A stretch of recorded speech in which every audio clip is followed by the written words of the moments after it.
সবাইকে আসসালামু আলাইকুম। আমি doctor Shahinur Rahman, homeopathic consultant, special interest in paralysis. তো আমি প্যারালাইসিস নিয়ে কাজ করে থাকি এবং প্যারালাইসিস রোগের চিকিৎসা করে থাকি, বিশেষ করে স্ট্রোক পরবর্তী প্যারালাইসিস রোগের চিকিৎসা করে থাকি। তো আমি আপনাদের ইতিমধ্যে আপনারা সবাই থাম্বনেল দেখেই বুঝতেই পারতেছেন যে আজকের আলোচনাটি আসলে কী নিয়ে হবে। তো আজকের আলোচনাটি হচ্ছে স্ট্রোক এবং স্ট্রোক পরবর্তী প্যারালাইসিস রোগ নিয়ে। তো আজকে আমি আলোচনা করব স্ট্রোক কেন হয়, স্ট্রোক হলে আপনারা কি ধরনের অবস্থা হয়, স্ট্রোকের লক্ষণ এবং স্ট্রোক কত প্রকার কি কি, এবং সর্বশেষে স্ট্রোকটা আপনারা প্রতিরোধ করবেন কিভাবে, সেটা নিয়ে আজকে আলোচনা করব। তো প্রথমে বলবো স্ট্রোকের অন্যতম কারণ কি, স্ট্রোকটা আসলে কেন হয় সেটি তো আমাদের জানতে হবে আগে। তো সেটা আমি আগে জানাবো যে স্ট্রোকটা আসলে কেন হয়। স্ট্রোকের অন্যতম প্রধান কারণ হচ্ছে আমাদের উচ্চ রক্তচাপ বা আমরা সাধারণভাবে যেটাকে প্রেশার বলে থাকি সেটা। এবং আরেকটি অন্যতম প্রধান কারণ হচ্ছে উচ্চ কোলেস্টেরল, এটা একটা কারণ। এখন স্ট্রোক হলে আপনি কিভাবে বুঝবেন যে আপনার স্ট্রোক হয়েছে?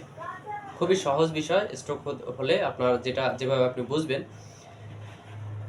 স্ট্রোক হওয়ার আগে কিন্তু সাধারণত দেখা যায় যে রোগীর স্ট্রোক হওয়ার আগে আপনার সাথে যেটা হবে, আপনার হালকা থেকে মাঝারি বা তীব্র মাথা ব্যথা হবে এবং বমি বমি ভাব হতে পারে। এরকম হতে হতেই হঠাৎ দেখবেন যে আপনার এক বাম হাত পা অথবা ডান হাত পা, অর্থাৎ যে কোনো এক সাইডের হাত পা অবশ হয়ে যাবে। হঠাৎ করে দেখবেন যে কোনো এক সাইডের হাত পা অবশ হয়ে যাবে এবং আপনার অবশ হয়ে যাবে এবং আপনার ওই সময় কথাও জড়িয়ে যেতে পারে। অথবা আপনার মুখটা সেটা বেঁকে যেতে পারে, অর্থাৎ ডাইনে অথবা বামে যে কোনো এক সাইডে বেঁকে যেতে পারে। এটাও একটা লক্ষণ। তবে সবসময় মুখটা বেঁকে যায় না, অনেক সময় মুখটা স্বাভাবিকও থাকতে পারে। কারণ মুখের অর্থাৎ একটা নার্ভ আছে, 7 নম্বর ক্রেনিয়াল নার্ভ বলে সেটাকে। এই ক্রেনিয়াল নার্ভ আক্রান্ত হলেই কেবল এই মুখটা বেঁকে যায় এবং কথা জড়িয়ে যায়। তবে এই ক্রেনিয়াল নার্ভ যদি আক্রান্ত না হয় তাহলে কিন্তু এটা হয় না। তো সবচেয়ে যেটা বেশি কমন লক্ষণ, যে কোনো এক সাইডের হাত পা অবশ হয়ে যাবে, এটা একটা লক্ষণ হঠাৎ করে হবে। এবং আপনার এটা হওয়ার আগে ওই সময় দেখবেন যে আপনার প্রেশারটা, উচ্চ রক্তচাপ এটা বেশি থাকবে। আপনার এটা হওয়ার আগে আপনার প্রেশারটা কিন্তু বেশি থাকবে এই অবশ হওয়ার আগে। তবে অবশ হওয়ার পরেও কিন্তু প্রেশার বেশি থাকতে পারে। এটা হচ্ছে লক্ষণ। তো এখন বলবো আমি স্ট্রোকটা কত প্রকার। স্ট্রোক হচ্ছে প্রধানত দুই প্রকার। একটা হচ্ছে ইসকেমিক স্ট্রোক, একটা নাম হচ্ছে ইসকেমিক স্ট্রোক, আর আরেকটার নাম হচ্ছে হ্যামারেজিক স্ট্রোক। তো ইসকেমিক স্ট্রোক সাধারণত সবচেয়ে বেশি মানুষের হয়ে থাকে ইসকেমিক স্ট্রোক। আর এই ইসকেমিক স্ট্রোক শতকরা 85% ব্যক্তির এই ইসকেমিক স্ট্রোক হয়ে থাকে এবং শতকরা মাত্র 15% লোকের হ্যামারেজিক স্ট্রোক হয়ে থাকে। তো ইসকেমিক স্ট্রোকটা হয় হচ্ছে আপনার আমাদের যে মস্তিষ্কের যে ধমনীটা আছে, এই ধমনীতে ক্লট বেঁধে এবং বা রক্ত জমাট বেঁধে এই স্ট্রোকটা সৃষ্টি করে। আর হ্যামারেজিক স্ট্রোকে যেটা হয় আপনার মস্তিষ্কের যে ধমনী, সেই ধমনীতে ধমনী ফেটে আমাদের এই মস্তিষ্কের মধ্যেই রক্তক্ষরণ হয়। তো মস্তিষ্কের মধ্যে রক্তক্ষরণ হলে সেটা হবে হ্যামারেজিক স্ট্রোক, এইটাকে বলা হয়। এবং মস্তিষ্কের মধ্যে রক্ত জমাট বেঁধে যেটা হবে সেটা হবে ইসকেমিক স্ট্রোক। তো এই দুই ধরনের স্ট্রোক সাধারণত হয়ে থাকে। তো এখন আসেন, আমি বলবো যে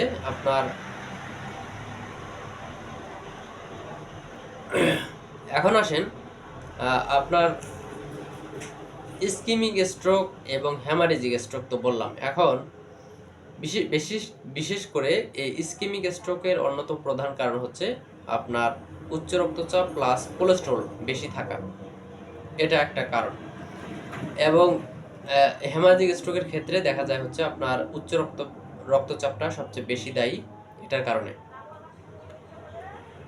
তো এই দুই ধরনের স্ট্রোক, আপনার স্ট্রোক তো হয়েছে এটা আপনি হচ্ছে লক্ষণ দেখেই বোঝা যায়। তবে আপনার কোন ধরনের স্ট্রোক হয়েছে সেটা বুঝতে হলে অবশ্যই আপনাকে সিটি স্ক্যান অথবা এমআরআই করতে হয়। সিটি স্ক্যান অথবা এমআরআই করেই আপনারা নিশ্চিত হতে পারবেন যে আপনার কি ধরনের স্ট্রোক হয়েছে। তো এই ধরনের সমস্যা আপনার যখন হবে, আপনার ইসকিমিক স্ট্রোক বা হেমারেজিক স্ট্রোকে হোক না কেন, স্ট্রোক হলেই আপনার যে লক্ষণটি বললাম, স্ট্রোক হলে যত দ্রুত সম্ভব আপনি হসপিটালে যাবেন। হসপিটালে যেয়ে আপনার ডক্টর আপনার দেখেই কিন্তু আপনার নির্ধারণ করবে যে আপনার স্ট্রোক হয়েছে। তবে বিশেষ করে এলোপ্যাথিক চিকিৎসক যারা রয়েছেন তারা কিন্তু এই চিকিৎসাটি দিতে গেলে অবশ্যই আপনার সিটি স্ক্যান অথবা এমআরআই করে আগে নিশ্চিত হবে যে আপনার কোন ধরনের স্ট্রোক হয়েছে। এবং আমরা হোমিওপ্যাথ, অর্থাৎ আমি যেহেতু একজন হোমিওপ্যাথিক কনসালটেন্ট, বিশেষ করে আমি স্ট্রোক পরবর্তী প্যারালাইসিস রোগীর চিকিৎসা করে থাকি। তো আমরা হোমিওপ্যাথগণ আমাদের ক্ষেত্রে আমাদের কাছে কিছু ঔষধ রয়েছে যে ওষুধগুলো হ্যামারেজিক স্ট্রোকেও ব্যবহার হয় এবং ইসকিমিক স্ট্রোকে ব্যবহার হয়। কারণ এই ওষুধগুলোর আবার দুই ধরনের গুণাগুণ থাকার কারণেই এটা করা যায়, অর্থাৎ দুই ধরনের স্ট্রোকে ব্যবহার করা যায় দুই ধরনের গুণাগুণ থাকার কারণে। তো এই জন্য আমরা শুধুমাত্র লক্ষণ দেখেই, আমরা স্ট্রোক হয়েছে এই লক্ষণটা বুঝেই কিন্তু আমরা চিকিৎসাটি দিতে পারি। তবে এলোপ্যাথিক চিকিৎসা নিতে গেলে এটা কিন্তু করা যায় না। অর্থাৎ সিটি স্ক্যান করে অবশ্যই আপনাকে প্রথমে নিশ্চিত হতে হবে যে আপনার কোন ধরনের স্ট্রোক হয়েছে। কারণ এলোপ্যাথিক একটি ওষুধে একটি গুণাগুণ থাকে, যেমন হচ্ছে আপনার ইসকিমিক স্ট্রোকের ক্ষেত্রে যেমন হচ্ছে অ্যান্টিকোয়াগুলেন্ট গুণাগুণ সম্পন্ন ঔষধ দেওয়া হয়ে থাকে, এবং হচ্ছে স্ট্যাটিন যেমন হচ্ছে আপনার কোলেস্টেরল কমানোর জন্য যে ওষুধগুলো দেওয়া হয়ে থাকে, এবং সাথে প্রেশার ওষুধ দেওয়া হয়ে থাকে ইসকিমিক স্ট্রোকের ক্ষেত্রে। এবং আপনার আপনার যদি হ্যামারেজিক স্ট্রোক হয় সেক্ষেত্রে কিন্তু একটু গুরুতর হয়। আপনার হ্যামারেজিক স্ট্রোক হলে অনেক সময় জ্ঞানও থাকে না এবং অনেক সময় আইসিইউ সাপোর্ট লাগে। তো এই জন্য অবশ্যই সিটি স্ক্যান রিপোর্ট দেখে এবং বা হচ্ছে আপনার এমআরআই করেই তারা কিন্তু চিকিৎসাটি দিয়ে থাকে। তো আমরা হোমিওপ্যাথগণ আমাদের চিকিৎসাটি হচ্ছে আমরা লক্ষণ অনুসারে আমরা চিকিৎসা করে থাকি, লক্ষণ ভিত্তিক আমাদের চিকিৎসা পদ্ধতি। তো এটাতে আমাদের অনেক ক্ষেত্রে দেখা যায় সিটি স্ক্যান ছাড়াও আমরা চিকিৎসাটি দিতে পারি। তো যারা চিকিৎসাটি নিতে চান, আমার chamber Noor medicine and paralysis care centre, pilot school গেটের সামনে, বিরামপুর, দিনাজপুর, এই ঠিকানায় আমার চেম্বার রয়েছে। তো আপনারা চাইলে চিকিৎসা নিতে পারবেন আমার কাছে। প্যারালাইসিস বা স্ট্রোক যেটাই বলেন না কেন, অর্থাৎ স্ট্রোক হলে কিন্তু প্যারালাইসিস হয়। তো এই জন্য আমি বলছি যে স্ট্রোক মানে এক প্রকার প্যারালাইসিসে আক্রান্ত হওয়া, অর্থাৎ স্ট্রোক হলে কিন্তু প্যারালাইসিসটা হয়ে যায়। তো স্ট্রোক পরবর্তী প্যারালাইসিস রোগের চিকিৎসা করতে হলে আমার চেম্বারে আসতে পারেন। তো এখন আমি বলবো স্ট্রোকটা প্রতিরোধ করবেন কিভাবে। এটা এখন 2 মিনিট বা 3 মিনিটের মধ্যে আমি স্ট্রোক প্রতিরোধের উপায় জানাবো।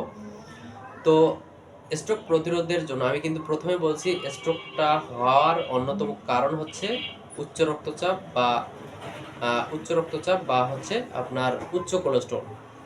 তাহলে আমরা কি করব, আমাদেরকে যেটা করতে হবে, এই স্ট্রোক যাতে না হয় সেই কারণে আমাদের যেটা করতে হবে, যখন আমাদের বয়স অলরেডি 30 বছর হয়ে গেছে তখন থেকে আপনি অন্তত 2 সপ্তাহ বা 3 সপ্তাহ পর পর আপনার প্রেশার মাপবেন, যাতে আপনার প্রেশার স্বাভাবিক আছে কিনা সেটি জানবেন মাঝে মধ্যে। এবং 3 মাস, 6 মাস বা 1 বছর পর পর হলেও একবার করে অন্তত আপনার রক্তের কোলেস্টেরল এটা স্বাভাবিক আছে কিনা সেটি জানবেন। তো এভাবে আপনারা জানলে নিয়মিত স্বাস্থ্য পরীক্ষা করবেন, তাহলে আপনার স্ট্রোক কখনো হবে না। এবং যারা উচ্চ রক্তচাপের রোগী তাদেরকে আমি বলবো তারা চিকিৎসকের পরামর্শ ছাড়া কখনো এই প্রেশার ওষুধটা বন্ধ করবেন না। আমাদের কাছে যখন রোগী আসে আমরা দেখে থাকি যে এই স্ট্রোক নিয়ে যখন আমাদের কাছে রোগী আসে তখন আমরা তখন এই রোগীর রোগলিপি লিখতে যাই আমরা সবসময় আমরা একটা বিষয় লক্ষ্য করেছি যে তাদের উচ্চ রক্তচাপ ছিল, অর্থাৎ এই রোগীগুলোর উচ্চ রক্তচাপ ছিল, অর্থাৎ প্রেশার ছিল তাদের, কিন্তু প্রেশার ওষুধ রেগুলার তারা খায় নাই। অর্থাৎ এই স্ট্রোক তৈরি হওয়ার আগে, স্ট্রোকটা হওয়ার আগে অন্তত 2 দিন বা 3 দিন তারা প্রেশার ওষুধটা খায় নাই বা বন্ধ রাখছিল। তো এই বন্ধ রাখার কারণেই কিন্তু তাদের স্ট্রোকটা হয়েছিল। আমরা কিন্তু এই ধরনের কেসই হয়ে থাকে আমাদের রোগীর সাথে, এই ধরনের সমস্যাটি বা এই কাজগুলোই হয়ে থাকে রোগীর সাথে। তো আমরা কিন্তু বিশেষ আমাদের যে অভিজ্ঞতায় এই লক্ষণগুলি আমরা দেখতে পাই। তো এজন্য আপনারা উচ্চ রক্তচাপের যারা রোগী তারা উচ্চ রক্তচাপের ওষুধ প্রতিদিন খাবেন। আপনার প্রেশারটা আপনার স্বাভাবিক আছে আজকে, কিন্তু তারপরে আপনার উচ্চ রক্তচাপের ওষুধটা আপনাকে আজকে খেতে হবে। এটাই হচ্ছে নিয়ম। অনেকে ভাবে যে আসলে আজকে তো প্রেশারটা স্বাভাবিক আছে, তাহলে আজকে কেন ওষুধ খাবো, এটা ভেবে থাকে, কিন্তু এটা ঠিক নয়। নিয়মিত যেটা ওষুধ খাওয়ার কথা সেটা খেতে থাকবেন। এবং যারা কোলেস্ট্রল ওষুধ নিয়মিত খান, ডাক্তার যারা দিয়েছে, তো এই কোলেস্ট্রল ওষুধটাও আপনাকে নিয়মিত খেতে হবে। যেমন হচ্ছে কোলেস্ট্রল ওষুধ আছে অ্যাটোভাস্টাডিন গ্রুপের জেনেরিকের, এবং রসুভাস্টাডিন জেনেরিকের যে ওষুধগুলো রয়েছে, এই ওষুধগুলো আপনাকে নিয়মিত খেতে হবে। তো এটা যদি আপনি নিয়মিত করেন, এবং আরেকটা আমি আপনাদেরকে খুবই গুরুত্বপূর্ণ একটা খাবারের কথা বলবো, এটা যদি আপনার খান 15 থেকে 20% স্ট্রোক কিন্তু এটা দ্বারাই প্রতিরোধ করা যায়। যেমন হচ্ছে আপনারা নাম শুনে থাকবেন কাঁচা রসুন। কাঁচা রসুন এত এত গুণাগুণ সম্পন্ন একটা খাবার, যেটা আপনার প্রতিদিন যদি 2 থেকে 3 কোয়া কাঁচা রসুন প্রতিদিন খেতে পারেন, এটা কিন্তু খুবই উপকারী। কাঁচা রসুনে অ্যালিসিন নামে একটি উপাদান থাকে। এই অ্যালিসিন উপাদানটা আপনাদের রক্তের কোলেস্ট্রল এবং একই সাথে উচ্চ রক্তচাপ কমাতে পারে। তো এই জন্য কাঁচা রসুন আপনার স্ট্রোক প্রতিরোধে অনেকটা ভূমিকা রাখতে পারে। এজন্য আপনার সুস্থ অবস্থা থেকে কাঁচা রসুনটা ট্রাই করতে পারেন। আরেকটি খুবই খুবই কার্যকরী এবং হচ্ছে খুবই গুরুত্বপূর্ণ একটা কথা জানিয়ে দিই। কাঁচা রসুন যারা নিয়মিত খাবেন, যাদের কোনো নাই, অর্থাৎ কোনো ট্রাবল নাই, স্বাস্থ্য স্বাভাবিক, তারাও যদি নিয়মিত সারা জীবন কাঁচা রসুনটা খায়, উপকার ছাড়া অপকার হবে না। তো এই জন্য আপনি কাঁচা রসুন সুস্থ অবস্থা থেকে আপনি খাবেন প্রতিদিন 2 থেকে 3 কোয়া। এটা যেহেতু ওষুধ, এটা কিন্তু 3 কোয়ার বেশি খাবেন না। 2 থেকে 3 কোয়া প্রতিদিন যদি খালি পেটে কাঁচা রসুনটা খান, আপনার অনেক উপকার পাবেন, এবং স্ট্রোক প্রতিরোধে এটা অনেকটা ভূমিকা রাখতে পারে। তো এইভাবে যদি আপনারা সুস্থ থাকতে চান বা স্ট্রোক প্রতিরোধ করতে চান, এই আমার কথাগুলো আপনারা যদি মানতে পারেন বা এই কথাগুলো অনুসারে যদি আপনারা চলেন, তাহলে ইনশাল্লাহ আপনারা স্ট্রোক প্রতিরোধ করতে পারবেন। তো স্ট্রোক প্রতিরোধের সবচেয়ে অন্যতম বিষয় হলো আপনার এই উচ্চ রক্তচাপ নিয়ন্ত্রণে রাখা এবং উচ্চ কোলেস্ট্রল নিয়ন্ত্রণে রাখা, তাহলে আপনার কখনো স্ট্রোক হবে না। এবং আরেকটি খুবই গুরুত্বপূর্ণ কথা আপনাদের জানিয়ে রাখি, ভিডিও শেষে জানিয়ে দিই, যাদের একবার স্ট্রোক হয়েছে তাদের কিছু ডাক্তার আছে যে আপনার কিছু ওষুধ নিয়মিত খেতে হয়। ডাক্তাররা কিন্তু প্রেসক্রিপশন লিখে দেয়, প্রেসক্রিপশনে চলবে লেখা থাকে, বিশেষ করে কোলেস্ট্রলের ওষুধ, তারপরে উচ্চ রক্তচাপের ওষুধ কন্টিনিউ, অর্থাৎ চলবে লেখা থাকে প্রেসক্রিপশনে, দেখবেন ডান দিকে চলবে লেখা থাকবে। তো এই ওষুধগুলো নিয়মিত আপনাদের খেতে হবে আজীবন। যদি আপনার ডাক্তার আপনার যদি ওষুধ আজীবন খেতে বলে, তাহলে কিন্তু আপনাকে আজীবনই এই ওষুধগুলো চালিয়ে যেতে হবে, নাহলে কিন্তু পুনরায় স্ট্রোকের সম্ভাবনা রয়েছে, অর্থাৎ পুনরায় আবার স্ট্রোক হতে পারে। এজন্য আপনারা প্রেসক্রিপশনের যে নিয়ম অনুসারে আপনারা ওষুধগুলো খাবেন, অর্থাৎ প্রেসক্রিপশনে যা দেওয়া রয়েছে, ওষুধগুলো যেভাবে খেতে বলা হয়েছে, ঠিক সেভাবে আপনারা ওষুধগুলো খাবেন। তো এই হচ্ছে আজকের ভিডিওটি যদি ভালো লাগে অবশ্যই চ্যানেলটি সাবস্ক্রাইব করে আমাদের পাশে থাকবেন। তো দেখা হচ্ছে পরবর্তী কোনো ভিডিওতে, সেই পর্যন্ত ভালো থাকুন সবাইকে আবারও আসসালামু আলাইকুম ওয়া রাহমাতুল্লাহি ওয়া বারাকাতুহু।